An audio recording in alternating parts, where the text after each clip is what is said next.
Welcome to First Star Let's Chat, an athletic therapy podcast. I'm your host, James Gardner, certified athletic therapist, certified strength and conditioning specialist, yoga instructor, human being.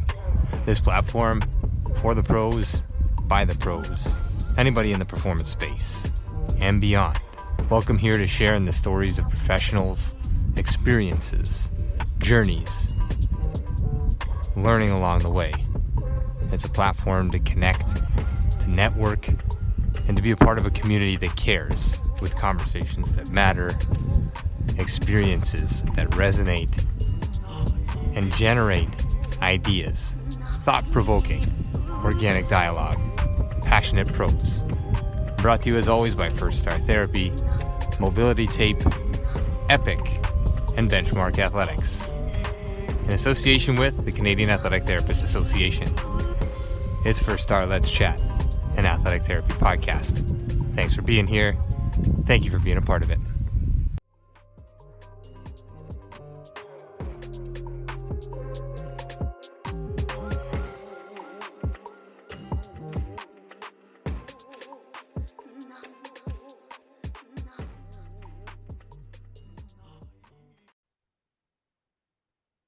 Here we go, session 109. There's been a little hiatus here since our last one, since our brief stop in Winnipeg. This is Let's Chat, an athletic therapy podcast, the official podcast of WFAT, the World Federation of Athletic Trainers and Therapists. We are humbled, honored, and grateful to have Rick Griffin with us today. Again, a returning guest. We had an opportunity to have a little bit of overlap at the World Congress back in May in Winnipeg.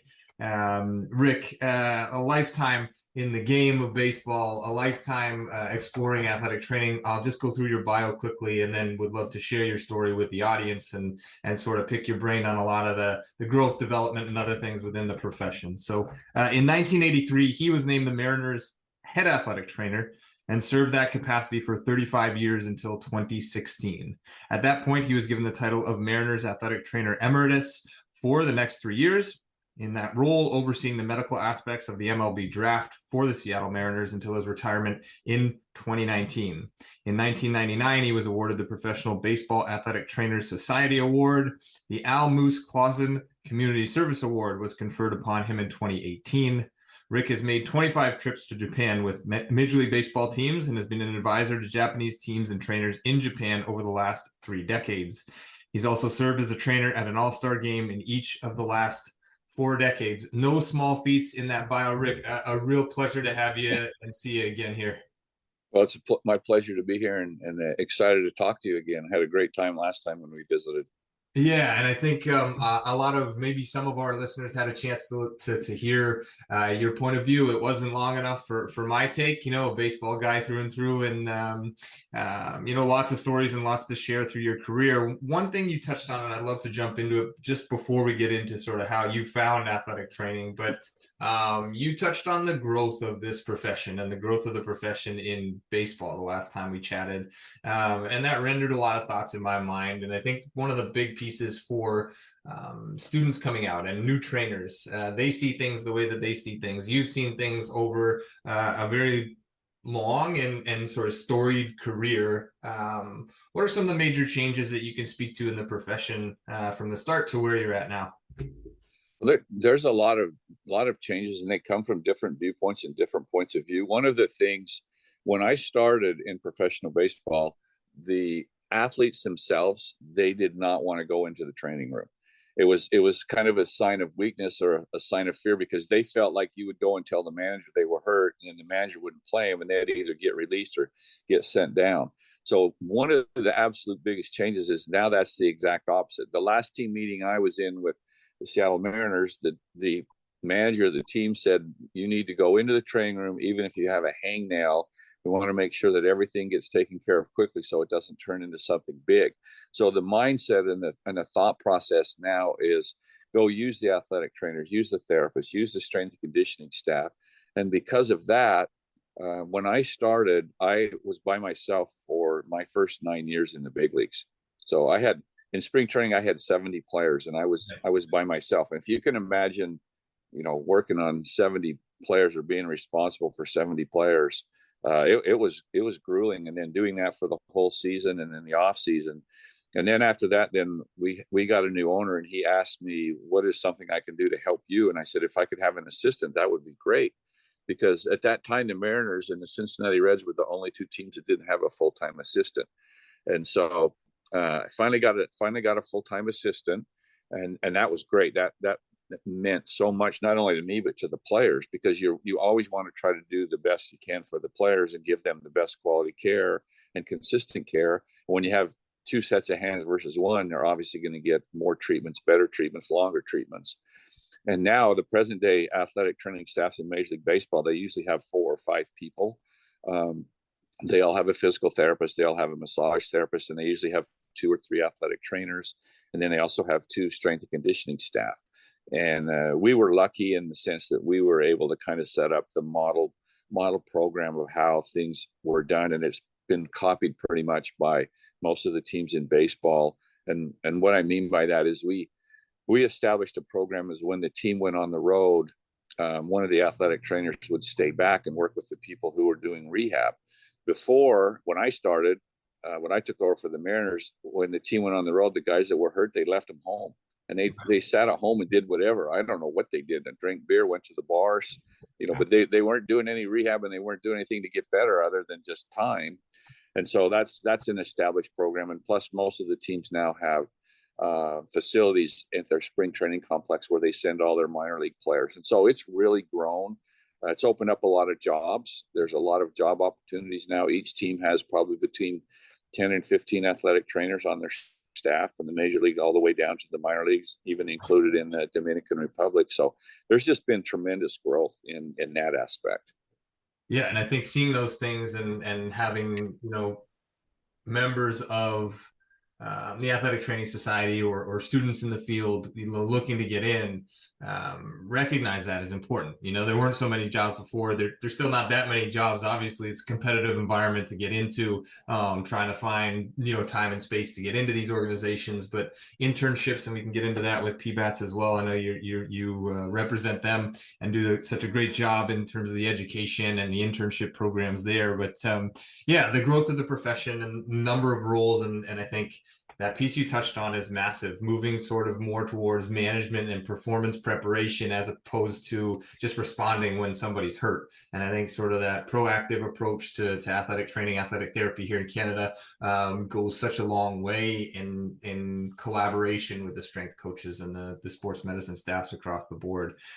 We could talk about all of this for days and days and days, but I do want to just backtrack a little bit and dive into how did you find athletic training? How did you find your way into baseball? It's you don't find too many people in any job, in any role, in any area of work that stay in the same place for 35 years. I mean, longevity is one thing, but longevity in baseball, this is not an easy world to work in and live in, and long days. And like you said, you started out with a large roster and on your own. So I guess where did the first itch for athletic training start, and how did you make your way into baseball from there?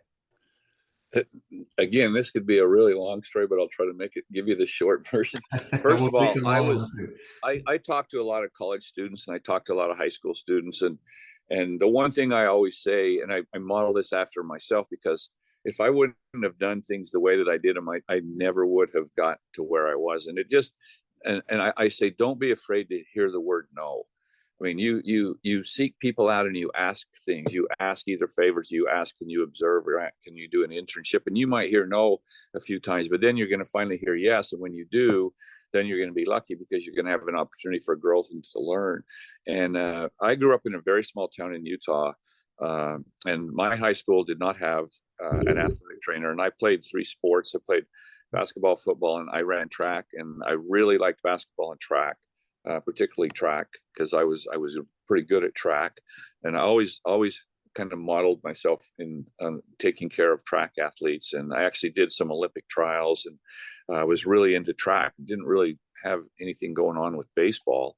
And I went to Utah State University, and my freshman year I went to the spring football game, and I was sitting down by the end zone, and a wide receiver caught a pass, and right as he crossed the goal line, the guy hit him, and you heard this crack. It was like a crunch, a crack, and he grabbed his knee, and you immediately knew that this guy was not doing real well. And this gentleman ran out on the field, and I'm going, who is that guy? Is that guy the doctor? And there was some guy behind me, and he said, oh, he's the athletic trainer. And I go, well, what is an athletic trainer? And this was it. This was in 1975. Yeah, I said 1975. So it was a long time ago. And I didn't know what an athletic trainer was. And so the next day, I took it upon myself to find this guy.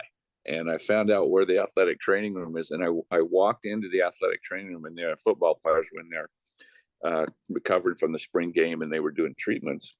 And I asked him if I could talk to him for a few minutes. And, he goes, who are you and how did you get in here? And I said, well, I found out where you were, and I just walked in, and I'm really, really interested in athletic training and what you do, because I'm in pre-med. I love sports.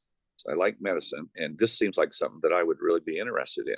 And I was shocked. He could have kicked me out, but he took me in his office and he talked to me for about 10 minutes and kind of told me what they did. And he said, look, we're going to be here for about 3 more weeks. If you want to come down here in the afternoons and kind of watch what we do, then we can talk. And so I went every day for 3 weeks. And at the end of the 3 weeks, he goes, I checked up on you. His name was Dale Mildenberger, who actually is in the NHA Hall of Fame and was my mentor. That was amazing and helped me. But he said, I checked up on you, and I found out you were a good student, and because I was on an academic scholarship, so that helped. And he goes, I have 3 scholarships for student athletic trainers every year. And if you're interested and you want to do this, I'll give you one. And that was like my first huge break. So for the next 3 years, sophomore, junior, senior year, I worked in the athletic training room under him with 3 other gentlemen. And I got to cover pretty much every sport there was. That was right at the beginning of Title IX. So they immediately had women's sports. And I covered women's sports. I did volleyball, I did track, I did basketball, and I also covered men's football, wrestling, and basketball. So I got a really good indoctrination into what athletic training was. And I kind of went more the internship route. And then when I graduated, I had applied to a couple of schools to go into a master's program. And when I applied, there were only 12 schools that had master's programs. And so I applied to one on the East Coast, one in Arizona, and one at Oregon. And Oregon, I was an alternate, and then the other 2 I didn't get in. So I was pretty bummed. But I had a job lined up at the University of Utah to be a GTF. Well, the day I was supposed to go and start my schooling at the University of Utah, I got a phone call from the University of Oregon, and they told me somebody dropped out, and if I wanted the spot, I could have it to go up and get my master's degree. And Dale Mildenberger told me, you are absolutely crazy if you don't do that, because there's 3 athletic training jobs in the state of Utah, and you're not getting any of them at the colleges. Because you're not going to, those jobs aren't going anywhere. And so I took his advice, and I moved to Oregon. Again, I had to make some tough choices, and I figured I needed to challenge myself. I wanted to get my master's degree, and this gave me an opportunity to go to, at that time, one of the better programs. They had never had anyone fail the exam, and that was a big selling point. And they made sure and told me that no one's ever failed the exam. If you come here, you'll pass the exam, and we have a 97% placement rate. So those were all great things, and I ended up getting placed in a high school. And I worked at the high school. I taught at the high school, worked on my master's, and was also the trainer at the high school. So that first year was tough. It was a pretty tough year, a lot of hours, a lot of time. And then how I got into baseball, and then we can move on. But I got into baseball in the most bizarre way. And again, luck played a huge role in a lot of the things that happened to me. I was in the trainer's workshop at the trainer's room at the University of Oregon, doing a Kramer workshop with the head trainer, Dean Adams, and the phone rang in his office. And we were in the middle of, teaching coaches. And he said, hey, Rick, can you grab that? And you have to remember, there were no voicemails. There were no cell phones back then. He goes, so can you grab that? Because I've got a couple of calls coming in. I've got to make sure. So when I pick up the phone, it was a guy named Chief Bender from the Cincinnati Reds. And he introduced himself. And he said, I'm looking for an athletic trainer to work with our rookie ball team there in Eugene. And the reason I'm calling the University of Oregon is because I know you guys have an athletic training school, and I wonder if anybody there might be interested. And I said, well, tell me about the job. And so now this was going to be my first summer off, because I had always worked in the summer, put myself through college, and I had worked. And so I had plans of going hiking and backpacking and spending a lot of time in the Oregon outdoors. Right. And he told me about the job, and I said, I'll do it. And he goes, who the hell are you? And I said, I'm Rick Griffin. I'm 22 years old. I have a master's degree and I'm certified. And he goes, you're hired. And so that's how I got into baseball. And my salary was $500 a month. So it was only a 3-month season. So they played 70 games. So I made $500 a month. And when we went on the road, we got $5 to eat on. So think about eating your breakfast, lunch, and dinner for $5, because that's how much money you got to eat. And I was so fortunate because I got to work with the same manager. I did that for 4 years. So I taught high school for 4 years. And in the summer, I did that for 4 years. And then had the same manager he ended up managing the San Diego Padres. And he was unbelievable. He taught me everything I could possibly ever know, not only about, the baseball side of it, but, athletic training. What do you do? How do you do it? How do you take care of the players? What's the best thing to do? And again, I was by myself, but it was great because I did it all myself, managed it, learned it. And then from then I moved to Seattle, and I found out the Seattle Mariners job was open, and I applied for it. And I laughed to myself as I filled out the application, because I said, they're never going to hire a 26-year-old who's going from rookie ball, because the players have to go from rookie ball to the big leagues. And it's kind of that way for the athletic trainers. And I still to this day can't tell you why they hired me, but they did. And I stayed there for 38 years. So I'm pretty lucky. Yeah, beautiful. And I mean, I think part of that is creating your own luck, right? Like being in the right place at the right time doesn't just happen because you got lucky. I mean, you set yourself up by putting yourself out there and chasing challenges and accepting offers and accepting $500 a month, knowing that's not forever, and $5 a day to eat on the road. And you also, you also get to experience the outdoors of Oregon just in a different way. No backpacking and hiking. Exactly. Yeah. Yep. On a bus. Yeah, that's it. And hiking up and down the stairs in the dugout and out to the outfield and all those other good things. So, yeah, a beautiful capture. And I think, inspiring is one of the words that comes to mind, but at the same time, like a reality, right? As our students go through, as younger therapists and trainers come out, it takes a little bit. It takes certainly a little bit of luck, but you create that luck by taking opportunities, by taking risks, and sort of navigating all of those pieces. And one thing you just touched on is the manager sort of guiding you in terms of what works best and what may be needed in the sport. I think that's a really interesting take, not being overly familiar with a sport, but being qualified for a job and being adaptable. So in terms of characteristics of trainers and therapists along the way, yourself included, or others that you've met along the way, the best in the business, the best that the best that you've had the opportunity to interact with, are there certain characteristics that jump out to you that serve, that serve athletes, that serve the role better than others? I think, and you said it to me, that the two most important things, and the first one by far, is the ability to adaptability. I had 18 managers, and I think I had 7 or 8 general managers. Now, I could have walked into the office and told each one of those guys, well, this is how we do things here, and this is the way it's going to be done. If you do that, you get fired. You have to adapt to what your boss or your manager or your coach, you have to adapt to the way they want things done. If you adapt to them and do what they want done and do it to the very best of your ability, then you're going to have longevity, and you're also going to have the ability to do things as you go along. I had one manager his first year, and at the end of the year, he pulled me in his office and he said, I got to be honest with you. At the beginning of the year, I didn't know if I was going to keep you, because I had a guy over in the organization that I was from before, and I was going to bring him over here. And he said, but you did everything the exact way that I wanted it done. You were always communicative. You asked what I wanted. And that's what you have to do. You have to adapt, and you have to communicate. That's the second thing.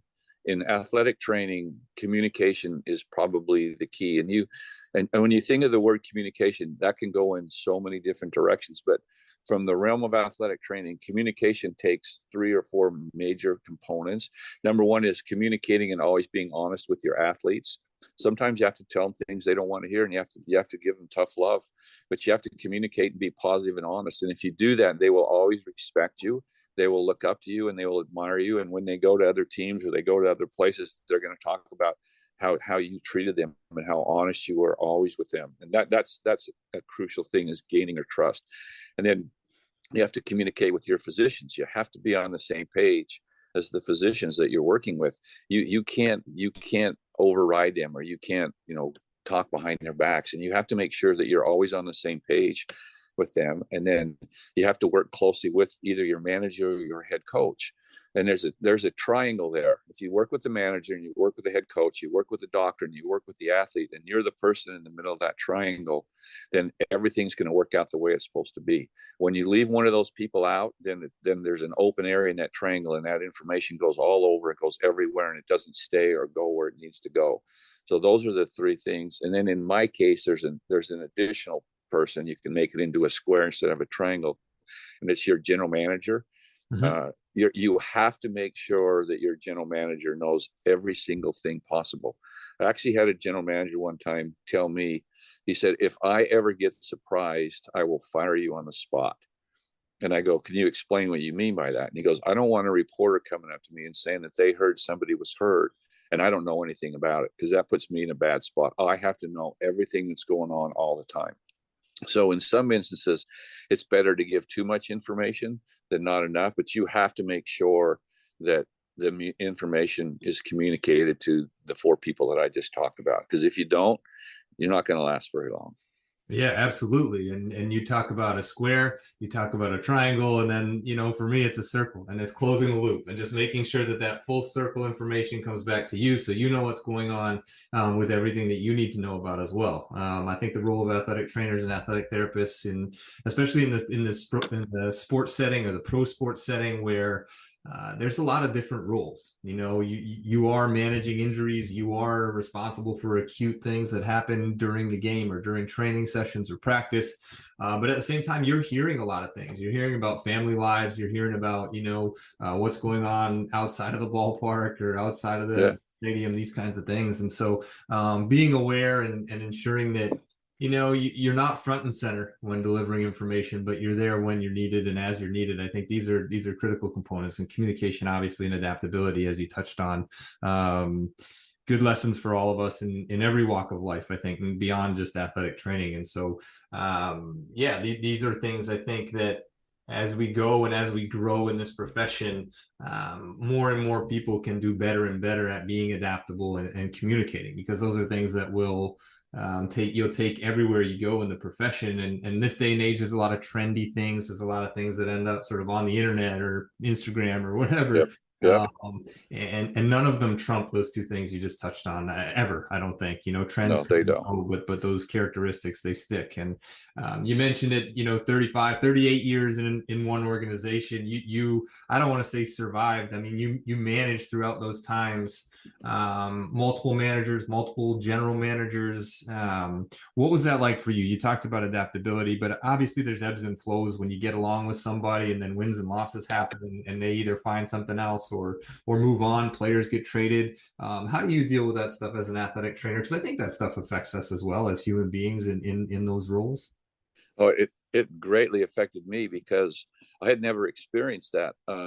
My first year in 1983, so that was my first job, I had a really very, very good manager. His name was Rene Latchman.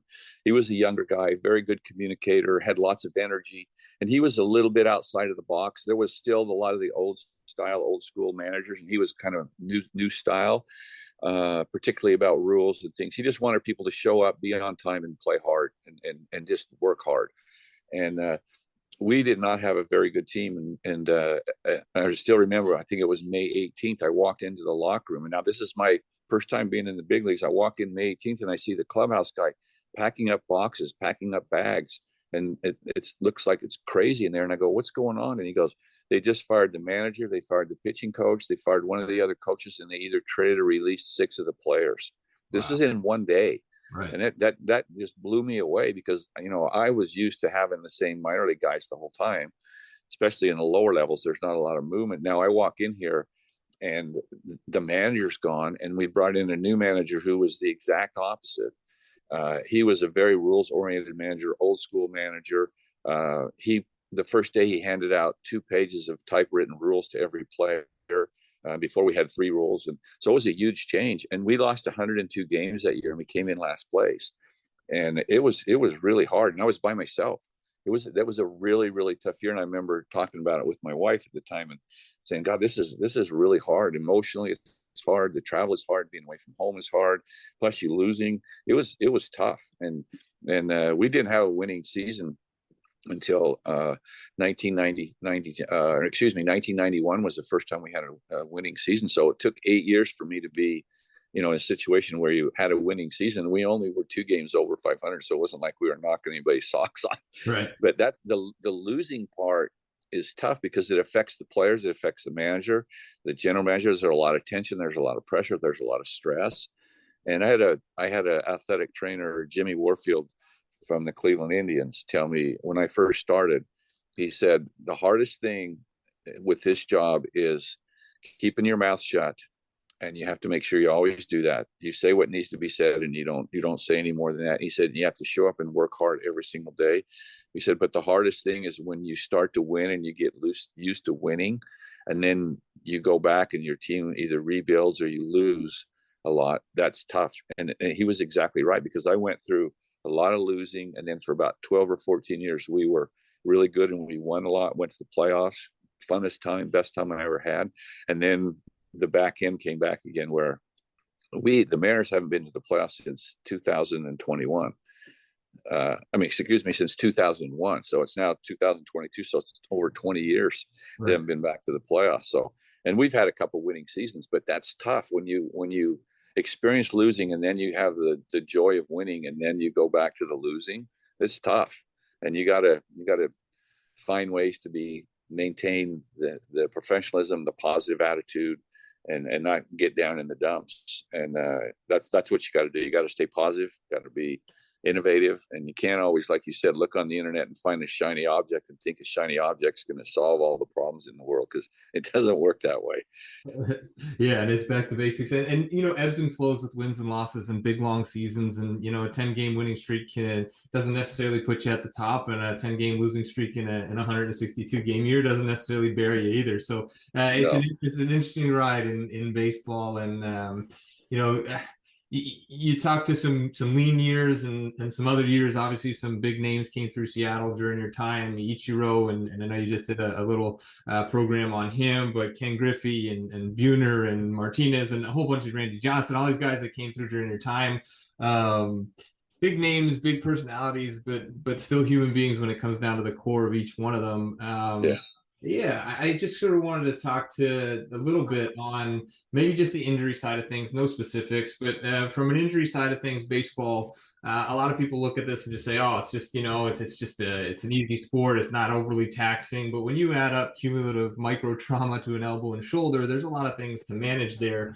In terms of acute things, did you ever, what was your experience with acute on-field injuries, worst injury or things that were tough to manage that you sort of saw acutely on the field?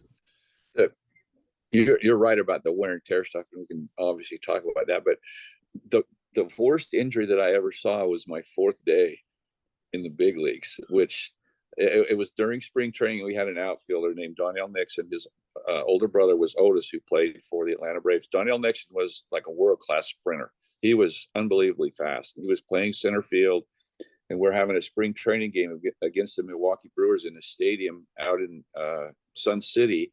And before the games, what I used to do is I used to walk the field. I would walk the field and walk the outfield walls and stuff and just check. The outfield wall was made out of brick. Right. And not only was it made out of brick, there was no padding, but about every 6 inches, a brick was turned a quarter of the way. So the brick was sticking out about 4 to 6 inches. I go, why would you have a baseball stadium with a brick wall, and now you have the brick sticking out? That made no sense. So we actually had a meeting, the manager and I, with all the outfielders, and he told them, do not even go near the wall. Don't even think about trying to catch a ball near the wall. Well, sure enough, in about the 2nd inning, the guy hits a ball in the outfield, and Donnell Nixon takes off running. He's running full speed, and he ran into the wall. And when he hit the wall, his shin hit one of those bricks that was sticking out. Jeez. And he had a compound fracture of his tibia and his fibula. And it was really bad. It was nasty. I ran out there, and again, you hear that crack noise. I heard that in the dugout and went out there, and it was a pretty bad injury. But the thing that was the worst is it took 17 minutes for an ambulance to get there. Right. And we had him stabilized, and he was doing okay, but it took 17 minutes. And he he ended up rehabbing for 9 months, and he came back and played, but he was never quite as fast. And he did make it to the big leagues. But I mean, right off the bat, I had that injury. And I've had a lot of guys get hit in the face with line drives, particularly pitchers. I've had pitchers get hit in the face. I've had pitchers get hit in the head. I've had, dislocated fingers, dislocated ankle. But most of the injuries are, like you said, they're wear and tear, where they require maintenance programs, education. You have to educate the players to the importance of reducing the micro trauma and how important it is to stay on a program in the pitchers. And I was super lucky because I felt like I had a very good teacher named Stephen Roy down in Eugene. He taught me how to do a lot of things with surgical tubing and your hands, PNF patterns. And I started individual programs for each one of my pitchers. And one year, I believe it was 2004 or 5, for the first time in 44 years, all 5 of the pitchers that started the season, they made it through the whole year and didn't get hurt. We had all 5 of them do that. And that's kind of what I focused on. I took a lot of pride in keeping the pitchers on the field, and I worked majority with the pitchers. 70% of all the injuries are to the pitchers, and 70% of them are also to the shoulder and elbow. So that was like my pride. I wanted to make sure and do everything I could to constantly just put programs together with guys, figure things out, talk about mechanics, talk about loading, talk about different types of modalities. And all the trips that I made to Japan, that's what I did. I spoke about, rehab, conditioning programs in between starts. And that's something that I really took a lot of pride in. Yeah, absolutely, as you should. And I think you mentioned sort of there was a good 10-year stretch there where you had, the least amount of injuries in baseball and in your career. And you had really great programming with all the people you had on board.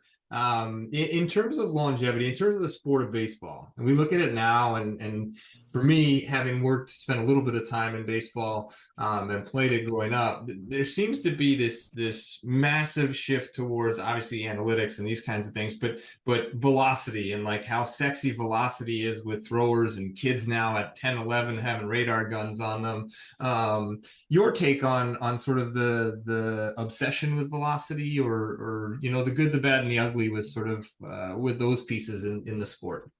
Yeah, that's a 2-day seminar right there. But Absolutely, definitely talk about. Yeah, but I think the worst thing that is going on right now, there's actually data to support this. Jamie Reed has given a talk at 3 or 4 seminars that I've been to about this. Specificity in sport, particularly specificity in baseball, is absolutely the worst thing. If you do not allow these 10 to 15 to 16-year-old individuals, particularly pitchers, time to rest, time to recover, by the time they get to high school and college, and the reason I can say this because I've reviewed the medical files of all these high school and college players, 900 of them one year and 600 the other 2 years, over 50% of the pitchers that I looked at have either had a shoulder injury or had Tommy John surgery. Right. Think about that. It's over 50%. And then what happens is when they've had a Tommy John surgery between the ages of 15 and 19 years old, the revision rate is 7 years. So when you draft them as a 19 or 20-year-old, that within 7 years that the statistics show you that they're going to have Tommy John again. And you read about all these pitchers now in the major leagues. Now, a really, really good pitcher for the Dodgers just had to have his second revision. I know another guy who had his third revision this year. The specificity of allowing these kids to play baseball year round is causing all these problems, and they need to back off. Some of these kids are in 2 and 3 different leagues, and they pitch 2 or 3 times a week. And when they don't pitch, then they play shortstop, and they do this year round. And then they go to these showcases to get scholarships for college. And you have no idea how many phone calls I get from parents that tell me that their kid's going to be the next Nolan Ryan, or my kid's going to be the next Randy Johnson, and they're 14 or 15 years old. And real quick, this is a little bit outdated by a couple of years, but if you think of all of the players who have played in the Little League World Series, that have pitched in the Little League World Series, they're the 12-year-olds best pitchers in the world. They come from all over the world, and they play in this college World Series, or this Little League World Series. Right. Up to 2 years ago, I don't know the last 2 years because we haven't been together to tell you this, but in all of those kids that have played since the 1950s, only 5 of those pitchers have ever made the big leagues. So Right. only 5. So they're 12 years old, and all these people think that their kids are going to be in the big leagues. It's just a really tough thing to do. And if you wear them out and you teach them to throw curveballs and sliders when they're 13 years old, because they're dominating kids in little league, by the time they're 16, 17, their arms are shot and they don't even get a chance to maybe pitch in college or get drafted. So it's really important that everybody, picks up on this and tries to recommend rest, making smart choices, and trying to stop the specificity. And the same thing's going on with basketball and football. And I actually listened to a podcast the other day, and they talked about how robotic baseball is becoming, because the athleticism in baseball is probably being decreased and going down a little bit, because they're mostly worried about speed. They're worried about launching, or they're worried about swing speed with a bat. And the athleticism is probably not as good as it was even 5 years ago. And so that's something that I'm very passionate about, is trying to educate and talk about specificity. And these kids need to rest. Major league pitchers don't pick a baseball up for at least 3 or 4 months, but we got 14-year-olds playing year round, and that's just something that's got to stop. Yeah, little big leaguer syndrome. It's a tough one. I mean, we experience it here in hockey, and hips and groins and these kinds of things, and hernia repairs, sports hernia injuries in 13, 14-year-olds, labral tears, Oh, I know. resurfacing of the hips, these kinds of things by 15, 16. It's the greater our technology gets, the faster and bigger our athletes get. Not too much has changed when it comes to injury rates and how things happen and why things happen, and specialization and specificity in sport training is a topic I'm sure we could talk on for years, days, years, months. I don't know, all of that, and probably never come up with a good solid answer other than education matters, taking a break matters, diversity in exploration of movement and human movement patterns matters, and those pieces. Last thing before we go, because I don't want to take up too much of your time. I know you're traveling tomorrow, jet setting across the globe to do some amazing things, but the education piece. Do you want to talk to PBATS and just sort of the Professional Baseball Athletic Trainer Society? It's an educational society for across the globe, and so if you want to speak to that, just to finish it up, you do a lot of really good work, obviously within the Mariners organization, but for trainers as well. Yeah, and thank you for giving me the opportunity to talk about that. PBATS, the Professional Baseball Athletic Trainer Society, is an amazing group of athletic trainers. Obviously, they're based in baseball. It was started in 1983, and I was lucky enough to be one of the original charter members. And because we're an educational society, we're always trying to come up with ideas to not only educate the individuals who are in our minor leagues, but we consider ourselves to be a worldwide society, because baseball is a worldwide sport. And so what we've done over the years, and I've been fortunate enough I have been the chairman of the International Committee for PBATS since 1987, which is a long time. And I still love doing that. But we started off in Japan. We established and we provided and did seminars in Japan for 8 years. We would go over in the off season. We'd take 4 athletic trainers, and we would go over and we would do lectures for athletic trainers in baseball, professional athletic trainers in baseball. The first time I went to Japan, there were 7 certified athletic trainers in Japan. There are now over 400. And that's something that I take a lot of pride in, because I feel I've been involved enough over there to inspire and educate. And we have a lot of athletic trainers from Japan in our universities in the United States. There's over 200 of them, and they're all wanting to get their degrees in athletic training. And many of them go back and work in Japan in the industrial setting and in baseball and their club sports settings. So we started in Japan. And since then, we've established programs with Ireland, with the UK. We use a university in Ireland called Carlow University, and we place their students in our spring training complexes. We've had over 25 of their students, and we've had students from the UK, from Salford University and St. Mary's University. Those are placed with students in Arizona. And I can't thank the athletic trainers enough that are with these teams, because if they weren't willing to take these students on, we would never have these programs. But it ends up being a great thing. They love it. The athletes love having the students come from the UK and Ireland. We've had students come from Latin America. We've had students come from Australia, from Italy, and Korea. So we're constantly trying to establish things. PBATS put on the first World Congress with the NATA, and we did that in London. And we also did one with JATO in Tokyo. And we're in the process right now of planning a seminar to go in Japan, either in November of 23 or January of 24. So we have internships available for students in the United States. It's not only international, but we also have students available, internship opportunities available. And every year in the NATA news in January, I believe it comes out, you can apply for those. And what happens is then the students can go and they actually get to work in the major league setting for it. Sometimes they're for a couple of months or a couple of weeks or maybe a homestand, but you get the opportunity to go in and see kind of what it's like, decide if that's something you want to do. And a lot of students end up getting hired in Major League Baseball to do full-time internship programs with baseball teams, because a number of the teams have paid internships that they hire athletic trainers to come in and work. And then if you do a great job, then you have an opportunity to get into baseball. And I do want to say that it's not only the male athletic trainers. The female athletic trainers are really growing in professional baseball and in professional sports.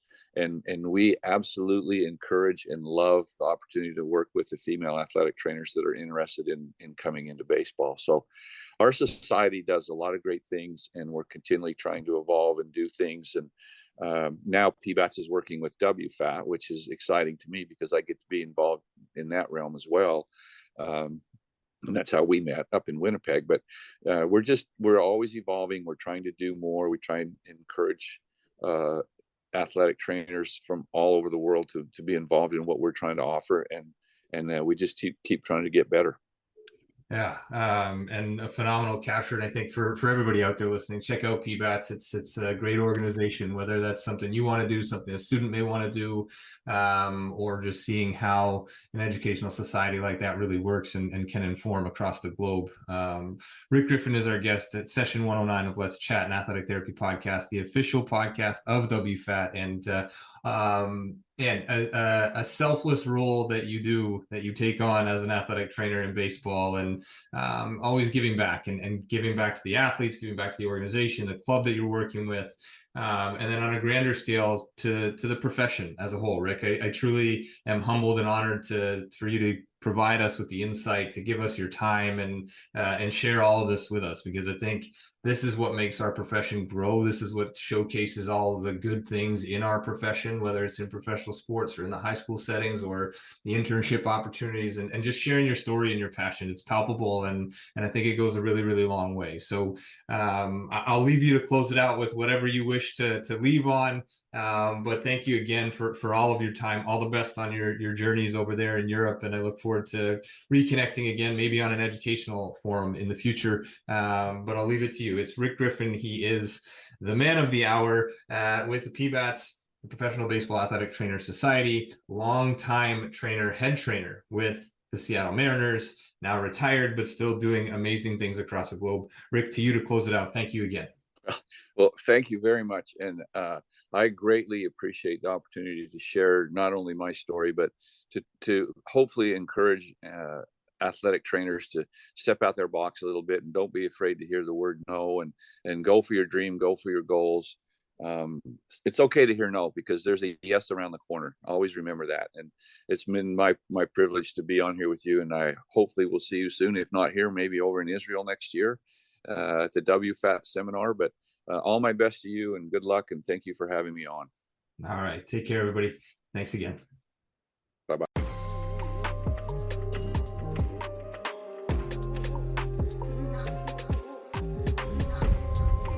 Thanks again for being here. Thanks for listening. Thanks for being a part of this community. Check us out online, firststartherapy.com. That's FIRSTAR therapy.com. Or email us with feedback, consult@firststartherapy.com, CONSULT@firststartherapy.com, on Instagram @firststar.therapy, and our podcast host @letschat.at. This is First Star Let's Chat, an athletic therapy podcast.